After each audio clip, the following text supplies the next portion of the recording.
Hikoya Vafosiz o'g'il. Abduri Abdumejid Aziz. Birinchi qism.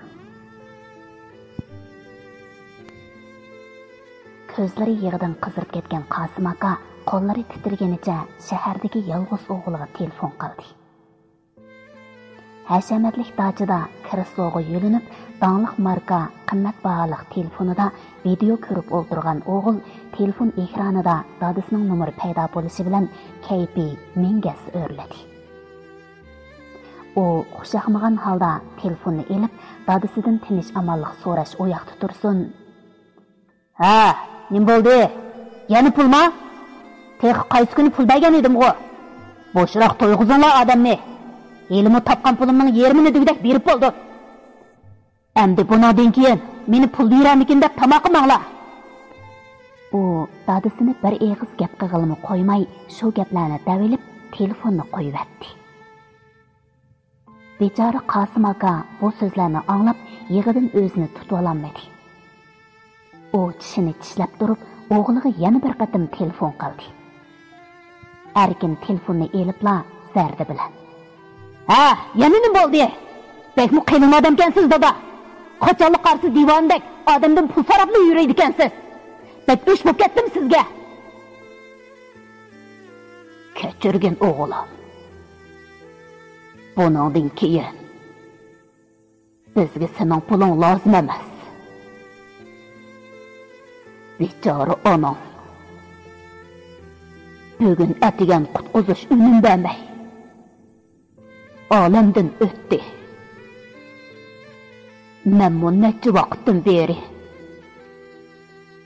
doktorxonaga to'laydigan pul yetishtirolmay amalsiz sendan so'ragan edim. Gaplaring menga bek hor keldi bolam.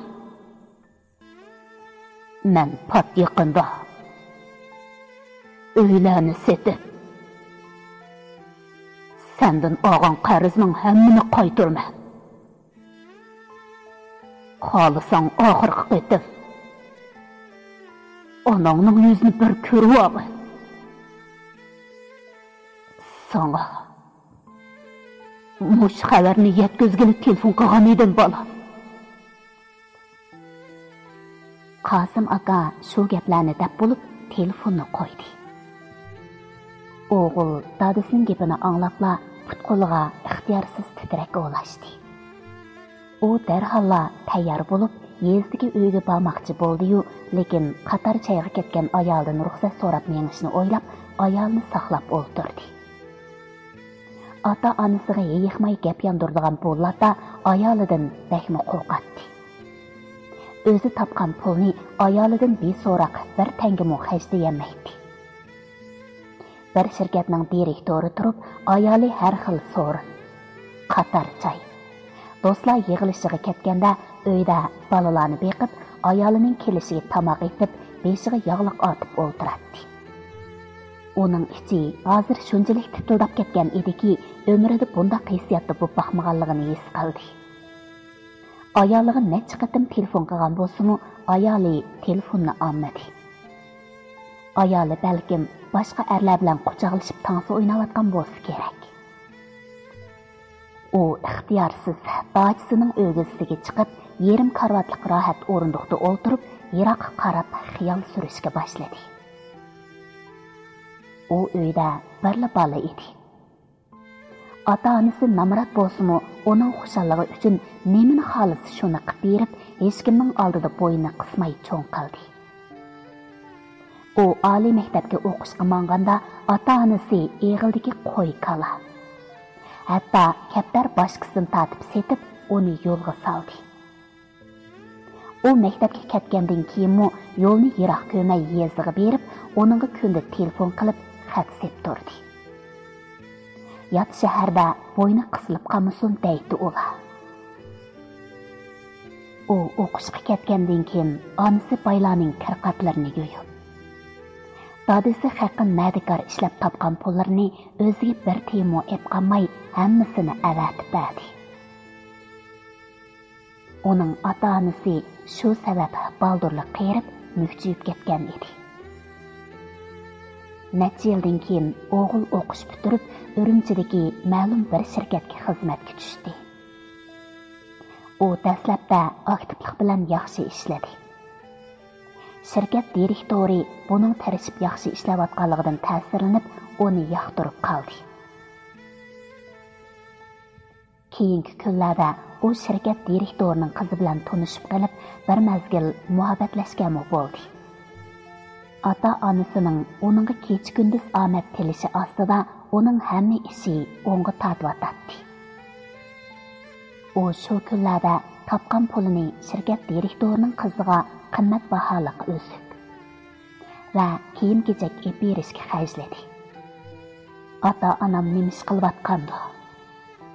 Nima yap, nima ishkandi deganlarni xiyoliga akibmi qo'ymadi. O shaxsi oyda birer qatim uydagilarga telefon qilib ko'rishib qo'yardi. Xushaqmasa ota-onasi nurg'un yo'lni besib, yezi bozorga berib, onunga telefon qisimi hech ish bo'lmagandek telefonni besib etadi. Kunlarning o'tishi bilan u shirkat direktorining qizi bilan to'y qildi. Onun qiynatisi, onun dadisiga qo'yib qo'ygandek o'xshaydigan haqiqiy erkakka o'xshash chiroyiga qarab, uni vafodor, tirishchan deb o'ylagan edi. Afsus. Ming afsus. Buning chiroyi dadisiga o'xshagan bilan tumurida eqiyotgan qiyni ota-onasining qiyni bilan faqatla o'xshamaydi. Onun to'yiga ota-onasi kiraga to'laydakmi puli yo'q, boshqalardan qarz elib yurib, bir necha urug' tuqqanlarni agashtirib keldi. To'y Urumchidagi dangliq Oqboz at restoranida hashamatlik o'tkazildi. To'y kuni o'g'il ota-onasining oftobda kuyib, qo'riq tushgan yuzlariga, ish amgak dastidan etilib ketgan qo'llariga qarab, shundoq nomus qildi. U mehmonlarning diqqat qilmagan fursatida ota-onasi va urug' tuqqanlarning qiyshig'i berib, bir burjakdagi o'rinni ko'zdi. "Sizlar avu o'rinda o'ltiringlar. Amalba mening qishimga yaqin kelmanglar" deb qo'yib, o'z ishi bilan mashg'ul bo'ldi. To'y qizib, eng yuqori pallaga yetganda kelinchakning ota-onasi va o'g'ilning ota-onasi sahnaga taklif qilindi.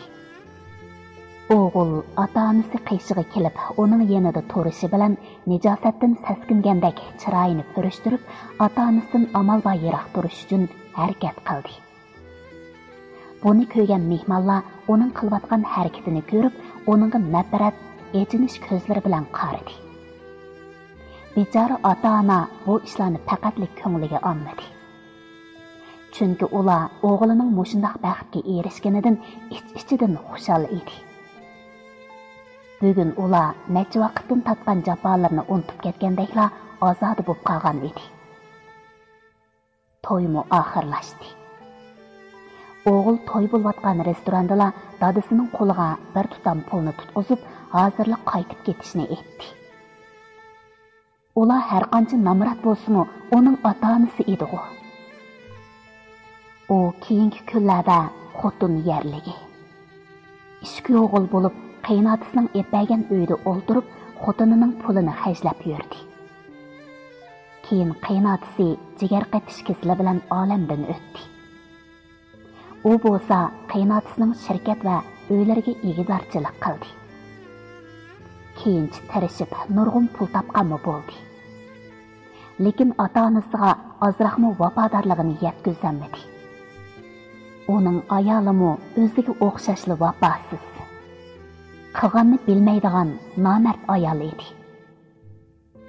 U ilgari yilda bir qatim uydagilarni ko'rib keladigan ishni necha yilda bir qatimga, oyda bir qatim telefon qiladigan ishni yilda bir qatimga telefon qilishga o'zgartib, ota-onasini esidan butunlay chiqarib atgan edi. Ota-onasi oningdan tinch amallik so'rab telefon qilsa-mu, haqoqatan meni pul beramikin deb telefon qildi deb o'ylab, ularning ko'ngliga keladigan ochiq gaplarni qiladi. U shu xiyollarni qilayotganda ozroq to'ng'ilgandek bo'lib, xiyolidan uyg'ondi. Bu chaqda yerim kecha bo'lib qolgan edi. U astig'ini o'rnidan turib, dachi o'g'isidan uyning oldidagi yo'lga qaradi. Uyning oldida hashamatlik bir mashina to'xtag'liq edi. Mashinadan avval uning ayoli tushdi. Keyin egiz bo'y, qamlashgan. Daslik bir yigit tushib, ayolining quloq tuyiga birini suyib qo'yib, uyga kirgizayotgandan keyin mashinani qo'yindek haydab ketib qoldi. Bu manzarni ko'rib, uning yuragi pichoqda tilgandek etishib ketdi.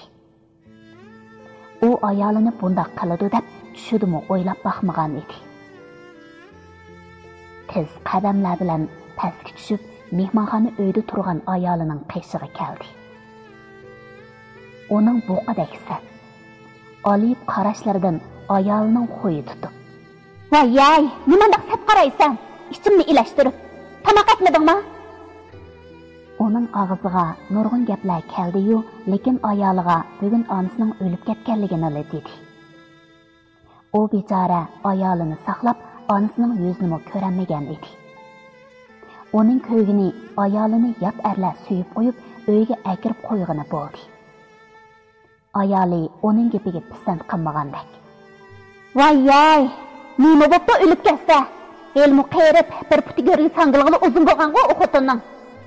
Men pek tamoq etib, sayni ko'ydirib qo'ygan o'xshaydi.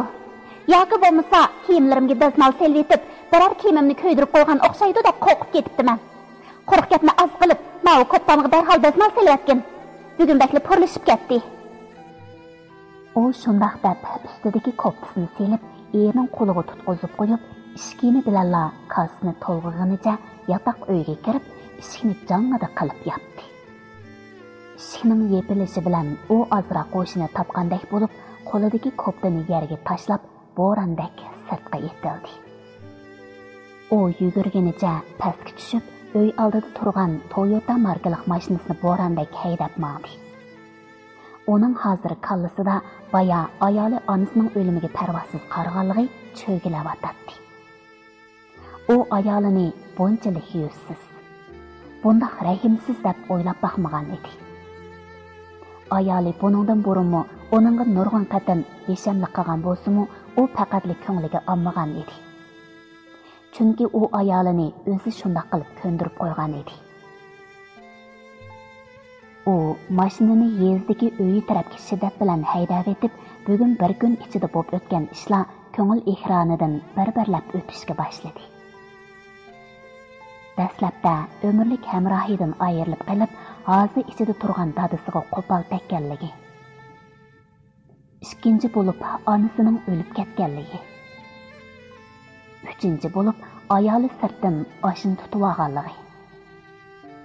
Ham ayolining onasining o'limiga beparvo qarab, hurmatsizlik qilganligi. Mana u bugun dadasining ko'nglini bir qatim og'irtgan edi. O'ziga bir kun o'tmay turibla hassilab yondi.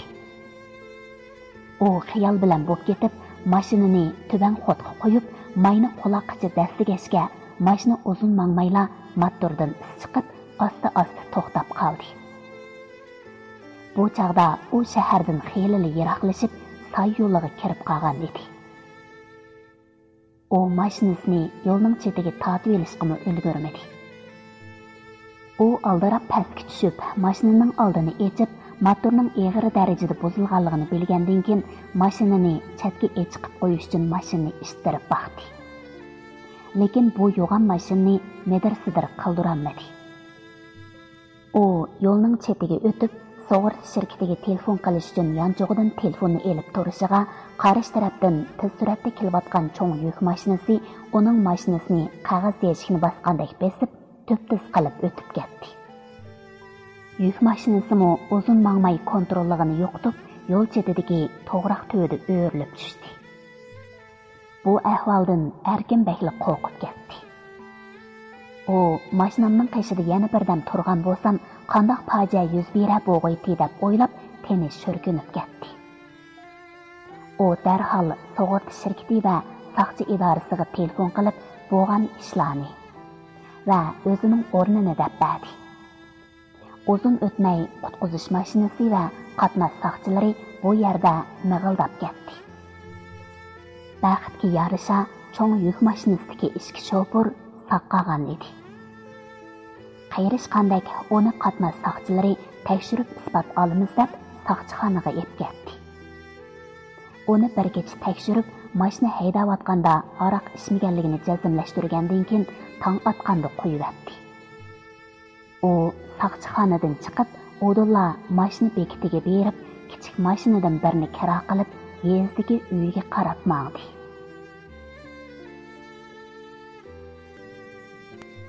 İkinci qism.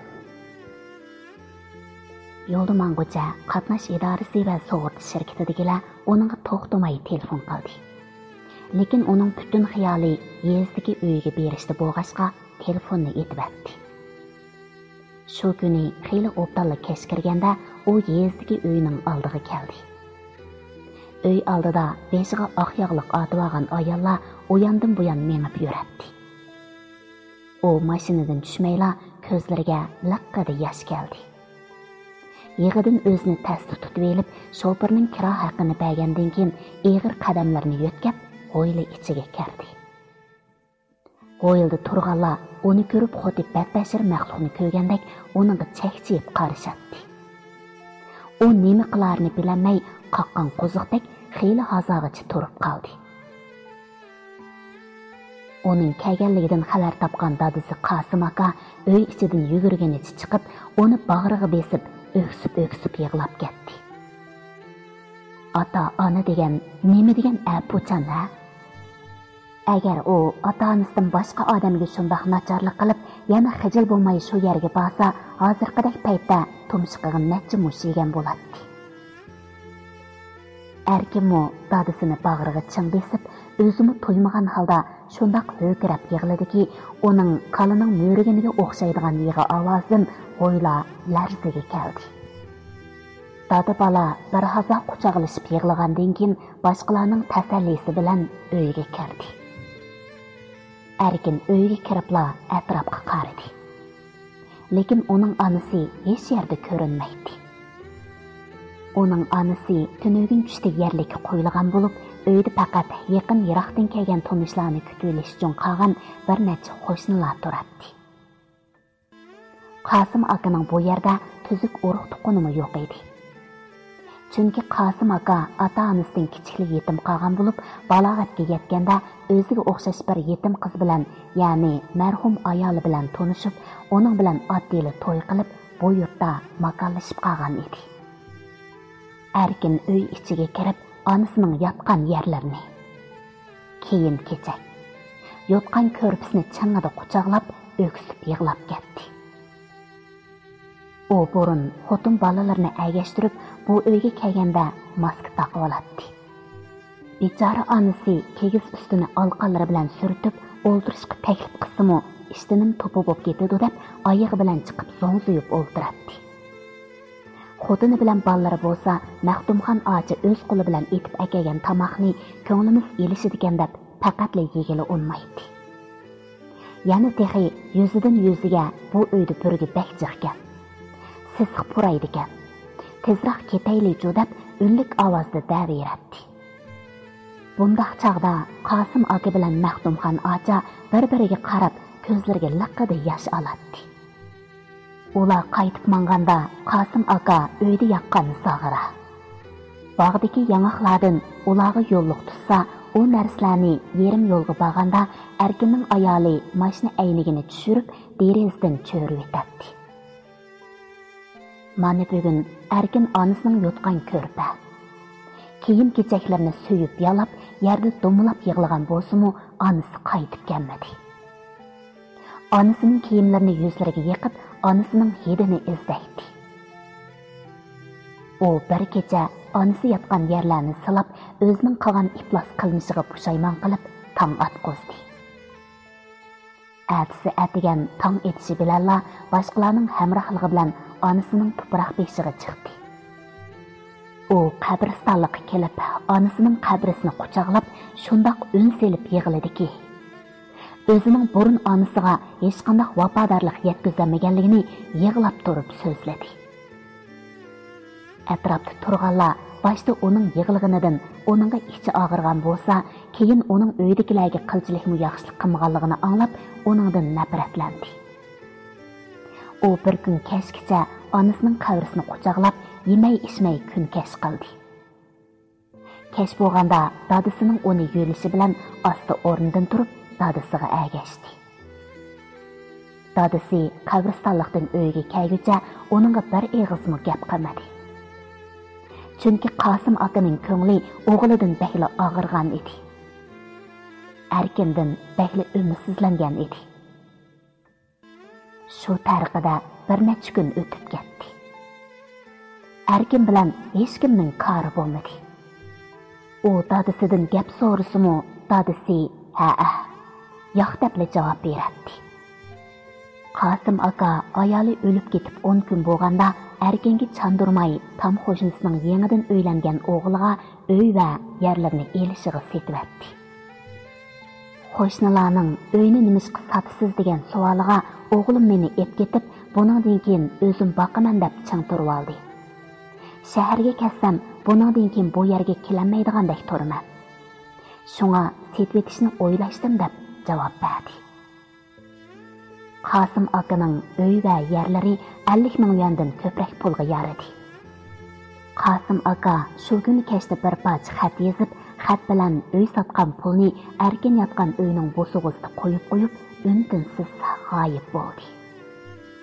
Erkin Qosim akaning yerim kechida uylarni setib, uy sotgan pulni eshik oldiga qo'yib, yiroqlarga ketib qolganligidan bexabar. Anasının burun yetib qopadigan hojirsida Maxtumxon ağacının koni maykisini burniga tiqib, anasının hidini purg'ash xiyol survatadi. Yezdagi uyga kelgili 10 kun bo'lib qolgan bo'lsa-mu, ayoli va bolalari onunga birer qatim telefonmi qilib qo'ymadi. U ota-onasiga qilganlarning o'ziga yeniyotganligidan bexabar. Xap, shaharga qaytib borganda qanday qilib yetamanki nar qo'ysangdi? deb ko'ngilda plan tuzib yurdi. U shu kecha to'y qilib hozirgacha bo'lgan ishlarni, ota-onasiga nima zulmlarni sog'anligini qaytadan o'ylashga boshladi. Uning cho'ng o'g'li Eliyar tug'ilganda ota-onasi uni to'yiqsiz hayron qoldirib etish uchun erkinga xabar qilib qo'ymayla uning uyiga kelgan edi. Ota-onasi uning ishigini chekkanda erkin ishigini echib, ulardan tinch amalliqmi so'ramayla, "Nimishqa keldinglar? Kimdan so'rab keldinglar?" deb so'roq tatib ketdi. Ota-onasining bu ahvoldan ko'ngli bekmi yerim bo'ldi. Shu chaqda erkin nomusimni keltirib degan so'zni bek to'li ishlatdi. Har qatim erkinning og'zidan nomusimni keltirib degan so'z chiqishi bilan Qosim akaning yuragi pichoq sanjilgandek og'rib ketdi. Erkin shu kuni ota-onasini uyga boshlamay, eshik tuvdila yarim soat haqoratlab ko'ngilni og'ritdi. Karvatda bola emitib yotgan ayoli uni to'sib olgan bo'lsa-mu, ayolining gaplariga parvoh qilmay, ota-onasiga qo'lini siltib vaqirab, ularni xeyli hazog'icha tanqidladi. Oxirda dadasiga qarab, "Dada, siz burun chaqirmagan yerga borma. Chaqirgan yerdan qolma deb bek to'li deytingiz. Men sizni chaqirmasam o kepsiz. Bo'pti mayli. Bugun uyga aziz mehmonlarim kelmoqchi edi. Ishkanlar mehmonxonaning oldida menga putlashib nomusimni keltirmay, menga uyga kirib o'tiringlar. Men chaqirmaguncha sirtqa chiqib bo'lmanglar." Erkin shundoq deb yandagi kichik hojir uydan biriga ota-onasini sulab qo'yib, ishining teshidan taqib etgandan keyin o'z ishi bilan mashg'ul bo'ldi.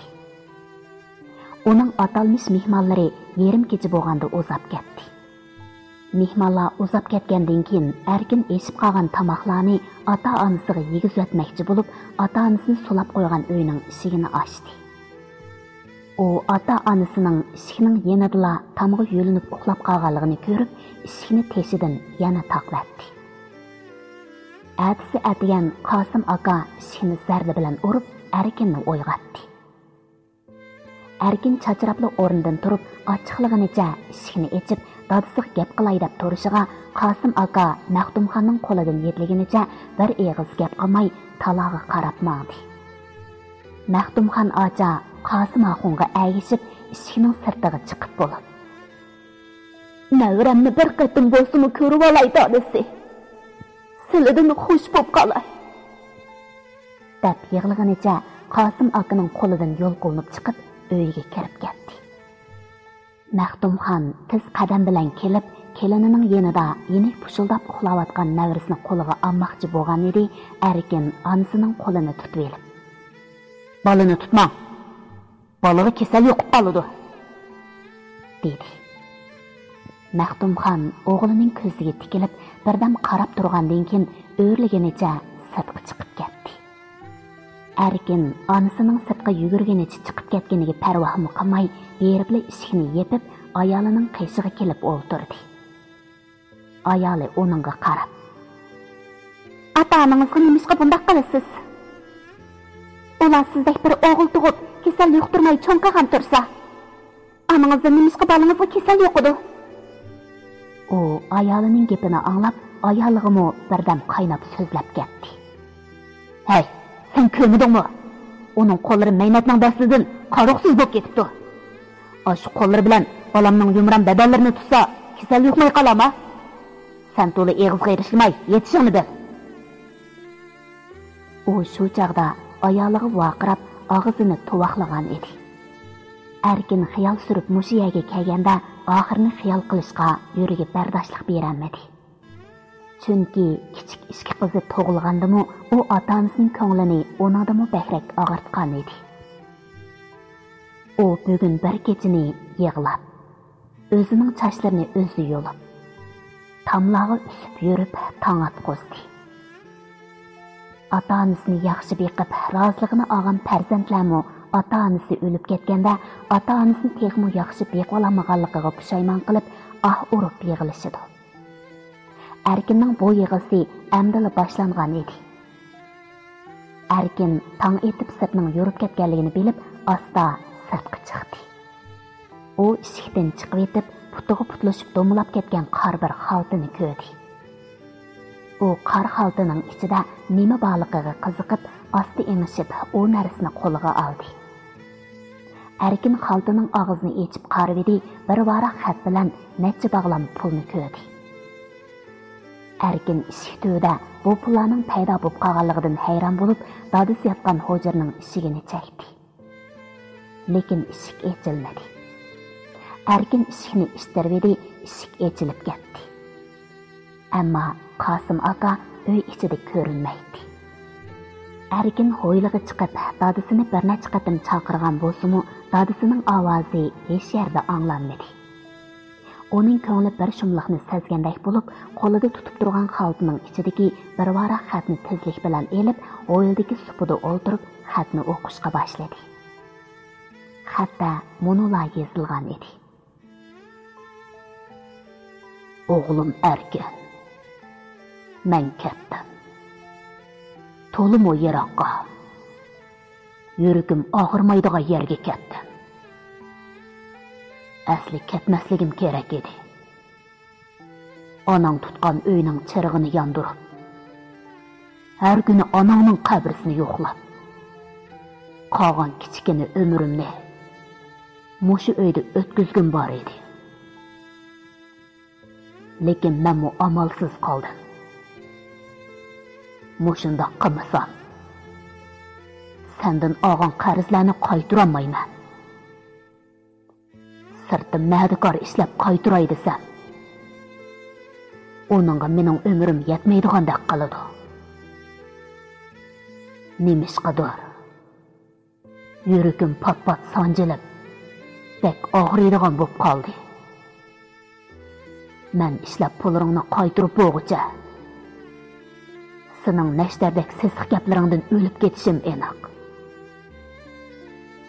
Shuni o'ylarni setib, bu darddan biraqli qutulib, o'z ajilim bilan o'lay dedim. Mening onamga o'xshash beajal o'lib ketgim yo'q. Onangning nima kasal bilan o'lib ketganligini bilmaysan, o'g'lim. Chunki sen qanot quyrug'ing yetilgandan tortib, onangdan birer eğizmi ahval so'rab baqqan emas. Onang jenidan aziz ko'rdigan bir doni bolasini so'ngakdan o'tgudek ochiq gaplari, vafosizligidan yurak kesili bilan 60 yoshga kirmayla beajal o'lib ketdi.